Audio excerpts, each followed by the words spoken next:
Global times में एक खबर छपी है जिसने भारत और चाइना के रिलेशंस को लेकर विस्तार से चर्चा की है। और बड़ी गौर करने वाली बात है कि ग्लोबल टाइम्स ने भारत के साथ चीन के बेहतर होते रिश्तों को लेकर फोकस किया है।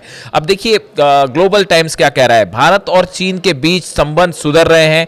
उदाहरण के तौर पर हिमालयी सीमा पर सैनिकों के बीच मिठाइयों का आदान प्रदान, भारतीय तीर्थयात्रियों के दक्षिण पश्चिम चीन के जिजांग स्वायत्त क्षेत्र की यात्रा पर फिर से शुरू होना और दोनों देशों के बीच डायरेक्ट फ्लाइट्स की संभावना की घोषणा सभी संकेत देते हैं कि दोनों एशियाई महाशक्तियां 75वें कूटनीतिक संबंध वर्ष के मौके पर संपर्क और संवाद बढ़ा रही हैं। देखिए चीन की तरफ से मैसेज है, जो भारत के साथ चीन के रिश्ते जो तेजी से सुधार आ रहा है जिनमें, उसको फोकस किया गया है। अब एक बात और, एक एडिटोरियल लिखा गया है ग्लोबल टाइम्स में जिसमें कहा गया है कि अब दोनों पक्ष यह समझने लगे हैं कि सीमाओं पर लगातार विवादों में समय और संसाधन लगाना आर्थिक और सामरिक विकास के लिए हानिकारक हो सकता है। इस महीने दोनों देशों ने सीमा विवाद पर 10 बिंदुओं पर सहमति बनाई और विदेश मंत्रियों की बैठक में 10 नतीजे हासिल किए।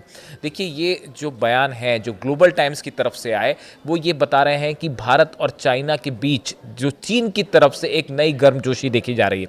अब देखिए ये जो समिट है, पूरी एससीओ समिट है, इस समिट को और इसमें प्रधानमंत्री मोदी का जाना, इसको bilateral meeting between India and China की तरह से ना देखा जाए तो बेहतर है। इसे जो एक्सपर्ट्स बता रहे हैं विदेश नीति के जानकार की एक मल्टीलैटरल फोरम है जिसमें कई देश के प्रमुख शामिल होंगे और उसमें प्रधानमंत्री मोदी का जाना उसको उस तरह से ही आप ले तो समझना ज्यादा आसान होगा।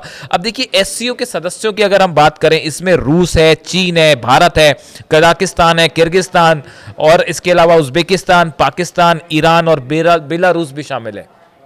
गौर करने की बात यह है कि इसमें पुतिन भी शामिल हो रहे हैं, इसमें ईरान के राष्ट्रपति पेजिशकियान भी शामिल हो रहे हैं, भारत के प्रधानमंत्री शामिल हो रहे हैं और चीन के राष्ट्रपति भी रहेंगे। आप देखिए ये जो बैठक है ये बेहद अहम हो रही है क्योंकि ये ट्रंप टैरिफ के समय ये मीटिंग है और जैसा कि बताया जा रहा है कि ट्रंप टैरिफ के खिलाफ भारत, चीन, रूस, ईरान, ये जो देश हैं ये एकजुट हो रहे हैं, एक मंच पर आ रहे हैं।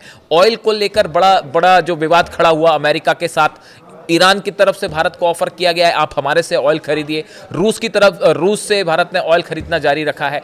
इस बीच में ये एससीओ समिट हो रही है, तो इस एससीओ समिट को एक मल्टीलैटरल फोरम के तौर पे देखा जा रहा है जिसमें कई देश के राष्ट्राध्यक्ष शामिल हैं। इसमें टैरिफ को लेकर बताया जा रहा है कि विस्तार से चर्चा हो सकती है, एक नई रणनीति बनाई जा सकती है कि अमेरिका के टैरिफ का कैसे मुकाबला करना है और इसको लेकर एक बड़ा खाका तैयार हो सकता है। इस तरह की बातें निकल के सामने आ रही हैं। देखिए इस बैठक पे पूरी दुनिया की नजर है, चीन के राष्ट्रपति हो, भारत के प्रधानमंत्री हो, पुतिन हैं और ईरान के राष्ट्रपति भी इसमें शामिल हैं। ये एक ऐसा बड़ा मौका है जो इन चारों देशों को जो लगभग जो ट्रंप टैरिफ का शिकार हैं, इस बीच में इनका एक मंच पे आना बेहद अहम होगा। पुतिन इस बैठक को लेकर क्या कहते हैं और ईरान के राष्ट्रपति जो हैं उनसे किन मुद्दों पर चर्चा होती है, इससे जुड़ी जो भी जानकारी होगी हम आप तक पहुंचाएंगे। Thank you so much.